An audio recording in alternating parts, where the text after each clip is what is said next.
I love using, the pie chart of values and trying to figure out how much of my time is going to the things I value. Where's my values gap? Am I spending time doing things I think that are important to me, or am I spending time consuming or doing things that aren't important to me? Hi, I'm Diana Clark, and this is Conversations with Intent.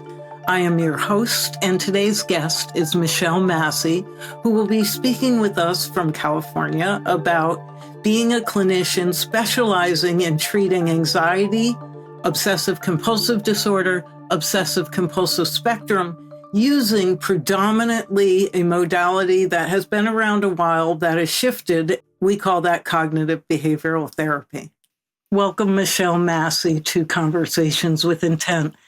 Given what's going on in the world, the stock market, the political situation, war, everything that is occurring universally, we're here to talk about anxiety. How do we talk about anxiety when the whole world seems anxious? That's a great question. Well, first, thank you for having me. It's so hard. I think it's everywhere around us. And I think the difference between now and, 30, 40 years ago was social media, right? We constantly have this information at our fingertips. We're constantly being reminded with notifications and pop-ups and like people talking about it. I don't know if you're a practicing clinician or if your clients bring it into session, but not only do I have it talking at home with friends and stuff like that, but then clients bring it in, right? So it's constantly at the top of our minds, and how we stay. I think that the way we stay less anxious, I don't know that we can be not anxious about it, but is decreasing our consumption and filling our life with things other than just the news, right? Making sure that we're continuing to do our hobbies and hanging out with friends and trying to have meaningful conversations with people that are outside of these anxiety-provoking things that are a lot of it outside of our control. So you bring a really good point about the idea that we need to focus on the other 90% of life other than the information we're receiving. But are you hearing in your clinical practice that just seems like such a drop in a really big bucket right now, that people are even having harder times doing the very things that keep them less anxious? Yeah, I think partially because there's some guilt with that, right? Is like, if it's not impacting me, then I feel guilty for not showing up in some way to the people it is impacting, or I feel guilty that it's not impacting me and it is impacting other people. So it's hard to, I don't deserve to go on this vacation, or I don't deserve to take my painting class or whatever, because there are other people who are struggling and suffering and all those things. And I think just it's, while we might be able to distract, again, back to the notifications on social media or the pop-ups from our phones from news sources, it's hard not to have it come up, or you go to a class and someone brings it up, or you're in an elevator and someone brings it up. So I think it's really hard to escape from it. And is that one of the strategies? You're a clinician. Is escape from the constant barrage of information really the task at hand? I don't like to say escape, because escape seems like such a negative thing, right? But I think just I use, I don't know if listeners are familiar with ACT, which is acceptance and commitment therapy. And it focuses a lot on leaning into your values. And so I talk about it more that way, as opposed to escape, like removing something, but really leaning into the things that you value and spending more of your energy and your time. I love using, the pie chart of values and trying to figure out how much of my time is going to the things I value. Where's my values gap? Am I spending time doing things I think that are important to me, or am I spending time consuming or doing things that aren't important to me? And so I lean more into the positive words, not to get all too positive, but positive words as opposed to that word escape. So how does a clinician differentiate between the kind of anxiety that we're all facing right now? Yeah. And something that is actually interfering in life? How do we tease that out? What are something you use? Yeah. So for people not familiar with the DSM-5, which is the book that we clinical therapists all use to diagnose, right? every single diagnosis in there says it has to be impacting functioning, right? And so whether we're talking about, depression versus sadness or anxiety versus generalized anxiety disorder, right? Is the disorder is where it's impacting your day-to-day functioning more often than not, right? Like depression is feeling really sad more days than not. Anxiety or generalized anxiety is you're worried about everyday things, right? Like what's going on, losing your job or losing your rights or whatever else is going on. You're losing your money in the stock market. But you're worrying about it more so than the average person, or your worry about it is bigger than what is your normal. And right now, I think we're all worrying about things. I wouldn't go around and diagnose everybody with GAD because we're all worrying more than normal. We're in sort of this, therapists, we have this adjustment disorder diagnosis. Not that I would give everybody that either, but I think we're in an adjustment period right now, right? But the difference between my clients who actually have a diagnosis of like GAD or generalized anxiety disorder versus just a little bit of worry is they're really spending most of the day or good portions of the day where it's impairing their functioning. So it's impacting school or work, hanging out with friends like they're not going to go socialize because they have to read the internet, or they're getting distracted at work because they're, sitting there worrying about something. They can't show up to work, etc. As opposed to, gosh, this like overall just kind of in our body, this like hum of anxiety and worry of like, ooh, our, eggs today are $14. I usually buy 18 because I have a kid and we eat a lot, right? $14 for 18 eggs. Is it going to be 20 next week? What's gas going to look like, right? The little things. And I think, there's everyday realistic things we're worried about, right? For somebody living paycheck to paycheck, just because they're worried of like, am I going to get enough money next paycheck? I wouldn't give them a diagnosis of generalized anxiety disorder because that is a real world thing for them. That's not something that, it may or may not happen. But this is like an everyday thing for them. But I'm thinking about somebody who is more worried about, we see this with kids, like, are you going to pick me up today? Do you remember what time to pick me up? And this is I pick you up at the same time every day, right? So this is not something that we need to like really focus on. What would perseveration look like in kids? What's the difference between that and annoying behavior? So perseverating is when we're asking constantly and we're trying to problem solve, right? We're trying to get to the bottom of something. We're trying to like it doesn't the answer doesn't feel right. We need to know more. We're trying to look for more, as opposed to like a kiddo who might ask a question once and move on, or even ask they didn't necessarily like the answer. They want a better answer, right? They might ask it twice, or they may have forgotten or not paid attention. If we have kids with attention issues or just paying attention to what's out there in the world, then we might ask again. But this is sort of like re-asking, where I'm asking like, are you sure I'm going to wake up in the morning? How do you know I'm going to wake up in the morning? I'm afraid that like I won't wake up in the morning. And so we're stuck on one specific topic when we perseverate. What is perseveration or rumination on the obsessive compulsive disorder spectrum? When we think about obsessive compulsive disorder, is that an element of that? It can be. Not everybody perseverates, but a lot of people with, it's funny because we often think of, I'll back up a little bit for people who don't know, OCD or obsessive compulsive disorder is made up of obsessions and compulsions. And obsessions are intrusive thoughts, words, images that create anxiety.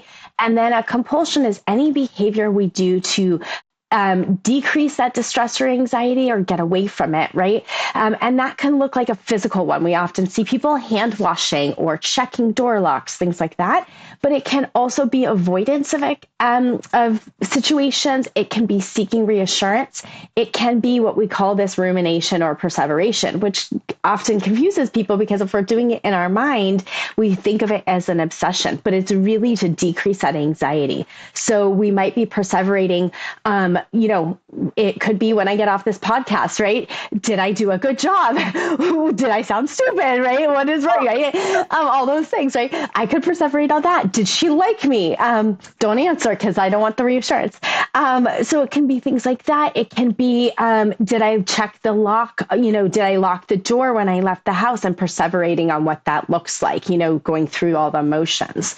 We can perseverate in GAD, my boss called me in for a meeting. Am I in trouble? And then perseverating before that meeting to find out what are all the things that I did wrong, or what could go wrong in that meeting? Could I be getting fired? That's what perseverating looks like in those two situations, or can look like. So I want to tease out that employment situation just a little bit. Somebody calls you up and says, I need to see you in my office. How many people don't go to, what could I have done wrong? Did I go? Oh my God. Do most people go through the litany in their brain about the negative? I'm at I don't know, because the people I see in my office, right, tend to have anxiety disorders. And so, yes, right. It feels like you're being called to the principal's office in elementary school, or when you are driving down the highway and you hear a siren in the background and you're like, oh my God, the police are coming after me, even if you haven't done anything wrong, right? I don't know about the general population if they also have that worry, because the population I work with, it's automatically like I did something wrong, or I'm being fired, or something. Worst case scenario. Exactly. So you've got a person who has a generalized anxiety disorder. What are some of the strategies you use to help them in that daily struggle? Because that's a daily struggle from what I'm hearing. Yeah.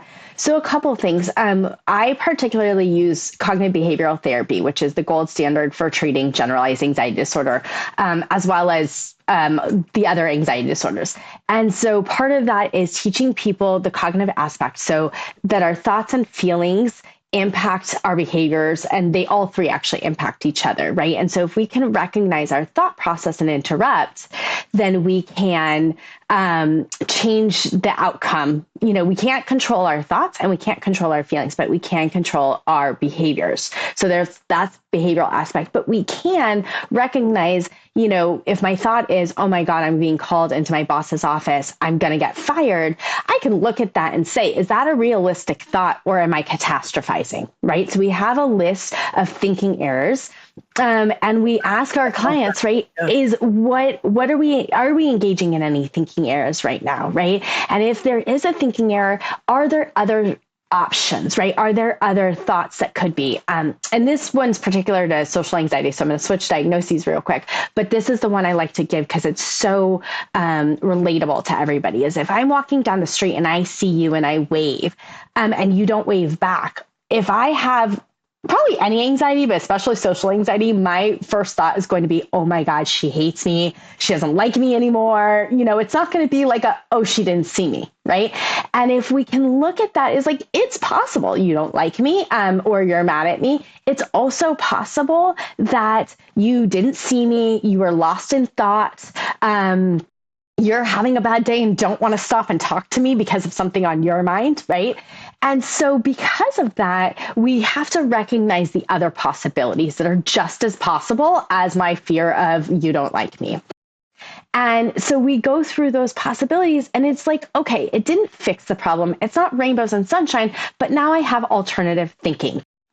Right. And so that can then change my behavioral impact. Instead of deciding, oh, I shouldn't wave anymore to people because everybody will reject me or people don't like me. I might even text you and say, hey, I saw you on the street. Sorry, we missed each other. It'd be great to catch up. Whereas I might, like, if I think you don't like me, I may cut off all contact and, ghost you from now on. Right. So that's one way. So that changing our thoughts or looking at the probability, right? Yeah. The narrative. Exactly. The other aspect that I talked about is the behavioral, is if I change the behaviors, and we see this, a lot with OCD, we see this a lot with panic disorder, with GAD, is if I go into something and do the normal behaviors, it's going to have an impact on my thoughts and feelings. But if I can change my behaviors, right, and I can do something different. So even if I'm nervous about something, if I go try it, right, or if I'm having panic disorder, but I go out and into the world anyway, and I say like, okay, these panic attacks are awful. and I'm not going to let them stop me, right? Or going back to what I was talking about earlier in with values, is we lean into our values, the things that are important to us. If I spend time with friends instead of sitting and worrying and ruminating, if I go out and do the hobbies I enjoy instead of sitting and ruminating, right? I'm going to change the outcome. It doesn't make it any less likely. I tell all my clients who are worried about dying, right? We're all going to die. That's inevitable, right? We don't know how or when.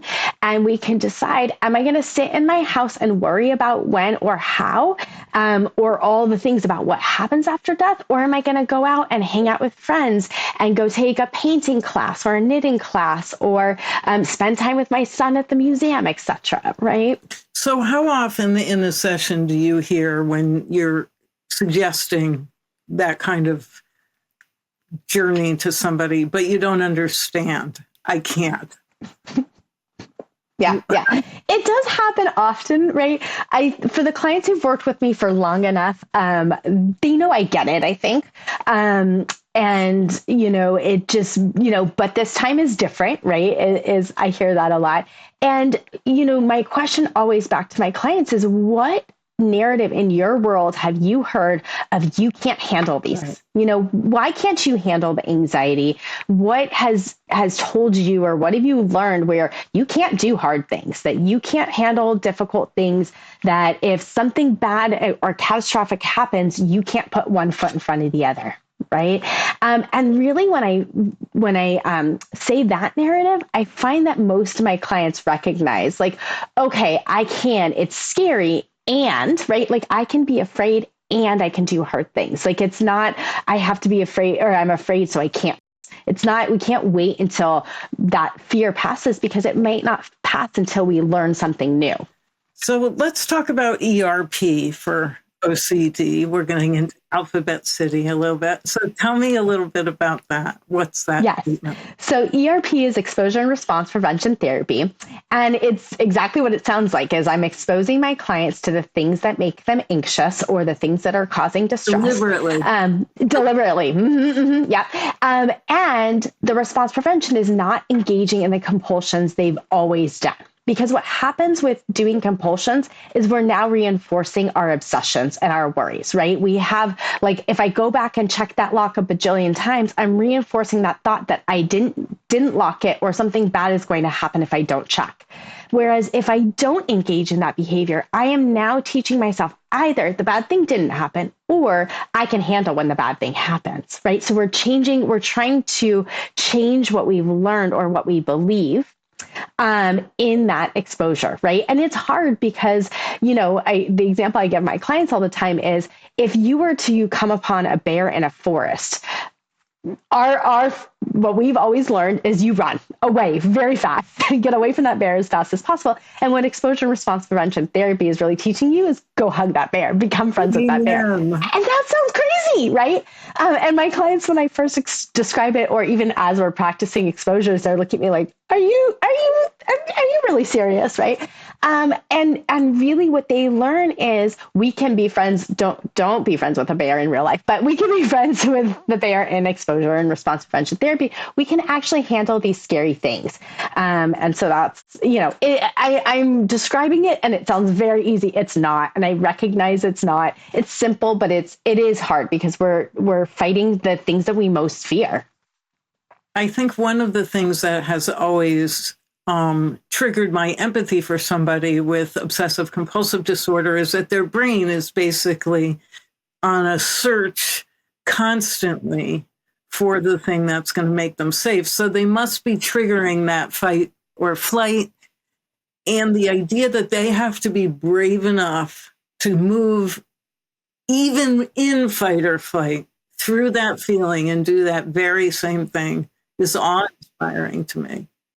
Well, it's like if you or your listeners have seen either of the Inside Out movies, right? Is that they show anxiety so well in those movies of like it's our brain's way of protecting us, right? And so if we can thank our brain, like, thank you for wanting to protect me from these bad things happening or from me harming somebody, some of the obsessions, and I appreciate that. And also it's like your pet dog who is freaking out about everybody, not just intruders, right? And so it's like, wait, we have to train our brain that it's like not everything is a threat. Right. So do you have a let's say a case study or a situation of a client that you can keep anonymous? I'm not asking you to violate any HIPAA codes, but I would love to hear what somebody came in your office with and what they wound up experiencing by the end of working with you. Yeah. So, one that I see pretty frequently is a fear of having a brain tumor or dying, right? And constantly going to the doctor to have it checked. And this is more along illness, anxiety disorder, or somatic symptom disorder, which it's separate from OCD, but kind of overlaps a lot. So I can give this as an example, and we treat it the same way, is, constantly going to the doctor to have CAT scans or MRIs, or just checking with the doctor their symptoms, checking their temperature all the time, or their, pulse all the time to make sure that everything is working. And then through both exposures and response prevention, learning that we don't need to constantly go get CAT scans to check in, because again, we're all going to die at some point. And really, when you're engaging in all these compulsions, the thing you most fear of not living, you're already not living, right? Because you're not engaging in your hobbies, and you're not hanging out with friends, and you're not going to work, and all these life, milestones are passing you by. You're not going to school dances, or you're not going to graduation. And so then being able to get to the point where, kind of checking in with their body. Is this a real fear? Is this a real symptom? Let me evaluate, and look at the evidence. Am I really having fevers or vomiting or, kind of major things? And do I actually need to go to the doctor for this? And then being able to be more in line with their values, right? So I've seen clients who had to leave work, go back to work, or clients who left school and weren't functioning in school, being able to go back, or client who has always been single or had no money, end up getting married, or starting their own business and being financially stable, right? So many different things have happened through therapy and hard work, not just the therapy, but their hard work. So can I talk about my ignorance just a little bit? Let's talk about cortisol. Yeah. Okay, so that's the neurochemical that we experience when we are anxious, correct? Or does cortisol cause anxiety, or is it a reaction to anxiety? Do you know? I don't. I always tell my clients, there's certain things I'm really good at. Exposure, coming up with all that. Yep. The brain stuff, I talk about it in a very Mickey Mouse way. And so I leave it to the psychiatrist. It's funny. I can remember, I'll have a client I've been seeing, for like 15 years, or come back after a really long time. And I'll be like, how is blow, like whatever we've been talking about. They're like, how did you remember my friend's name? Right. But ask me about, all the different like medications and like brain stuff. That's just where my brain is like, this is not important. Yeah, right. So, but my understanding about cortisol is there are certain activities we can engage in that rerouting process. What are some of those that reduce cortisol, that increase well-being? What are some of the recipes? Things that ground us, right? The breathing exercises, even exercise can ground us. Doing some, I like, going through the five senses. That's a grounding. I take from the DBT model, the ice cubes. I don't know if you've heard of that one, right? Is like holding ice cubes until you can't hold it anymore. Just even some self-compassion touch, right? Feeling in your body, to bring yourself back down to present moment, mindfulness exercises, any of that, just to bring you back down to present moment. Now, I will give the caveat: when I have a client that I'm treating with anxiety or OCD or GAD or panic disorder, when they're in the throes of it, I actually, and especially when we're doing exposures, I don't want them to bring down their anxiety. Right. And people think I'm, a bad therapist for saying that. But really, if I'm teaching them that they need to bring that anxiety down, then what I'm actually teaching is anxiety is bad. And scared of, etc. And so really one of the questions that often comes up with, newer clinicians or people who don't treat panic is, what do you do when a client is having a panic disorder in session? I'm like, I just sit there and wait. And they're like, what? You don't rescue? And it's like, no, because I don't want to teach them they need to be rescued, right? But what we want to look at is, what I tell clients is, just like our house foundation, the foundation of what we live on is so important. So having a strong foundation helps reduce our anxiety or helps bring us back when we're really stressed out or when we're really anxious. So making sure to do these grounding exercises on a regular basis, incorporate in exercise and sleep and nutrition, and all of those things, again, your hobbies, etc. If we can pull that all in and make your foundation stronger, then when you have these hiccups, right? When you have these instances where your cortisol flies up, it's easier to, be able to re-regulate yourself. That's great. So one last question. Given the state of things, and we started with how difficult it is, what gives you hope in this field? Yeah. So I've been talking about this a lot with friends, is honestly, there are some communities that I'm part of where we talk about the good in the world. There's a group that I follow on Instagram, and they actually posted last night that through donations that their Instagram has raised, we have erased $300 million of debt through, I think it's Convoy of Hope, or a different organization. I can't remember, medical debt organization.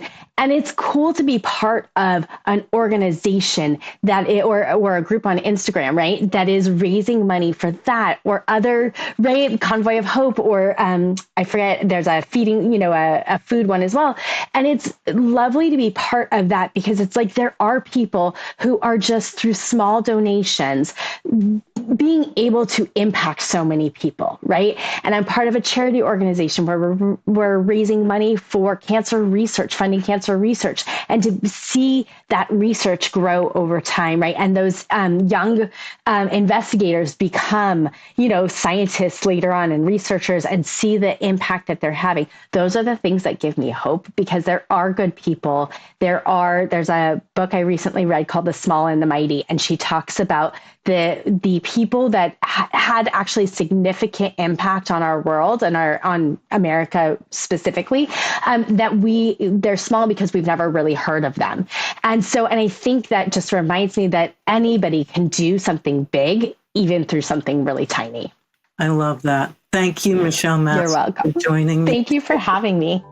For those listeners who like this episode, please like us on your platform of choice: Apple Podcasts, YouTube, Spotify, any of them. And if you had questions or comments, please reach out via email at conversations@intentclinical.com. See you soon.